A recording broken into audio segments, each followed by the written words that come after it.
गांव में कीर्ति अपने बेटे दिवाकर और बहू अंशु के साथ रहा करती थी। तीनों बहुत ही हंसी खुशी अपना जीवन व्यतीत कर रहे होते हैं। अरे बहू, आज खाना मैं बना देती हूँ। नहीं माँ जी, आप क्यों तकलीफ कर रही हैं? आप आराम कीजिए, खाना मैं ही बनाऊंगी। कितनी अच्छी बहू मिली है मुझे। भगवान ऐसी बहू सबको दे। सब कुछ ठीक चल रहा होता है कि एक दिन गलती से अंशु हंसने वाली दवा खा लेती है। बस उस दिन से सब कुछ बदल जाता है। अरे बहू, मेरे घुटनों में बहुत दर्द हो रहा है, जरा बाम तो दे दे। अरे बाम लगा कर क्या करोगी माँ जी? मैं पाँव दबा देती हूँ। अरे एक तो मुझे पाँव दर्द हो रहा है, ऊपर से तुम हंस रही हो। आई एम सॉरी माँ जी। अरे फिर से हंस रही है, जा तू मेरे कमरे से, मुझे तुझसे बात नहीं करनी। हे भगवान, ये क्या हो गया? अब माँ जी क्या सोचेगी? 2 दिन बाद कीर्ति घर में किटी पार्टी रखती है। उसकी सभी सहेलियां घर आने वाली होती हैं। अरे बहू, मेरी कुछ सहेलियां आज दोपहर को घर आने वाली है। आज कुछ खाने में अच्छा सा बनाना। सहेलियां? क्यों? मेरी सहेलियां नहीं हो सकती क्या? तुम फिर से हंस रही हो? नहीं माँ जी, मैं हंस नहीं रही हूँ।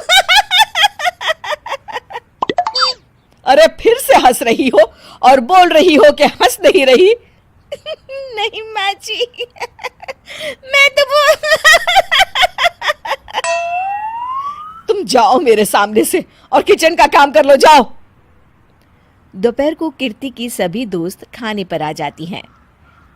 अरे वाह, घर तो बहुत सुंदर सजाया है कीर्ति। अरे मैंने कहा, ये सब तो मेरी बहू का कमाल है। अरे वाह, बड़ी गुनी है तुम्हारी बहू तो। हाँ हाँ, खाना भी अच्छा बनाया है। हाँ, बहुत ही गुनी है।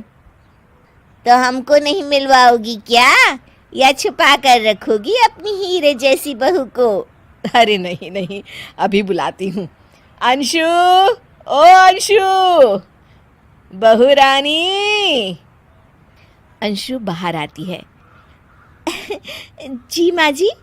बहू, ये सब मेरी सहेलियां हैं, मिलो सबसे। नमस्ते आंटी। नमस्ते बेटा, बहू तो बहुत अच्छी मिली है तुमको, किस्मत वाली हो तुम। किस्मत वाली? अरे क्या हुआ? हंस क्यों रही हो? नहीं नहीं, मैं हंस नहीं रही हूँ। तभी अचानक सांची के हाथ से चम्मच छूट जाता है और उसका कुर्ता गंदा हो जाता है। अंशु फिर से हंसने लगती है।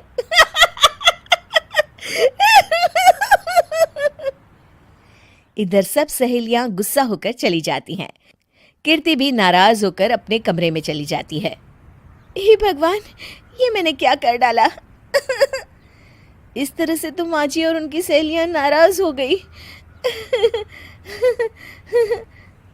अगले दिन। बहू, ओ बहू, किधर हो? जी माँ जी। जल्दी से मेरे साथ चलो, पड़ोस वाले शर्मा जी की हार्ट अटैक से मौत हो गई है, उनके घर बैठक के लिए जाना है।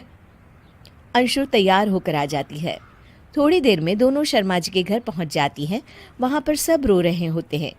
कीर्ति शर्मा जी की बीवी के पास बैठकर उन्हें सांत्वना देने लगती है। बड़े अच्छे इंसान थे मेरे पति। अच्छा। तुम हंस क्यों रही हो? वो अच्छे थे। हाँ हाँ, बहुत अच्छे थे अंकल। अरे अंशु, हंस मत। माँ जी, मैं हंस नहीं रही। मैं तो आंटी जी को बस दिलासा दे रही थी। सब औरतें अंशु की इस हरकत से हैरान हो जाती हैं। कीर्ति भी बहुत शर्मिंदा होती है और वो अंशु को लेकर फटाफट घर लौट आती है। अंशु, क्या हो गया है तुझे? हंस क्यों रही थी तू वहां पर? नहीं बाजी, मैं तो बस अरे तू फिर से हंस दी। जा तू अपने कमरे में, मुझे तो तुझसे बात ही नहीं करनी। मेरा बेटा ही तुझसे बात करेगा अब। रात को जब दिवाकर घर लौट आता है तो कीर्ति दिवाकर को सब कुछ बताती है। ठीक है माँ, अब फिक्र मत करो, मैं अंशु से बात करता हूँ। दिवाकर अपने कमरे में जाता है। जी आ गए आप? कैसे हैं? मैं तो ठीक हूँ, बस सर में हल्का दर्द है। सर में दर्द? अरे इसमें हंसने की क्या बात है? नहीं, मैं हंस नहीं रही हूँ। मुझे तो फिक्र हो रही है आपकी। एक तो मेरे सर में दर्द है, ऊपर से तुम हंस रही हो। अरे कैसे समझाऊं मैं आपको? मैं हंस नहीं रही। अंशु, तुम इस घर से चली जाओ। माँ ने मुझे बताया जो भी तुमने शर्मा आंटी के घर किया, और किटी पार्टी में भी। नहीं जी, मैं ऐसे नहीं हूँ। तो अभी क्या हुआ था? क्यों हंस रही थी तुम? रुकिए, मैं आपको सब कुछ बताती हूँ। बताती हूँ आपको सब कुछ। अंशु डायरी में लिखकर दिवाकर को पढ़ने देती है। कुछ दिनों पहले मैंने गलती से हंसने वाली दवा पी ली थी, जिसकी वजह से ये सब हो रहा है। इसका असर कुछ दिन और रहेगा। अरे तो तुमने ये सब पहले क्यों नहीं बताया अंशु? वो मैंने माँ जी को बताने की बहुत कोशिश की, मगर उन्होंने सुना ही नहीं। अरे ठीक है, मगर वादा करो, जब तक दवाई का असर ठीक नहीं हो जाता तुम घर से बाहर नहीं जाओगी। नहीं जाऊंगी, और हंसूंगी तो बिल्कुल नहीं। लो, तुम तो फिर से हंस दी।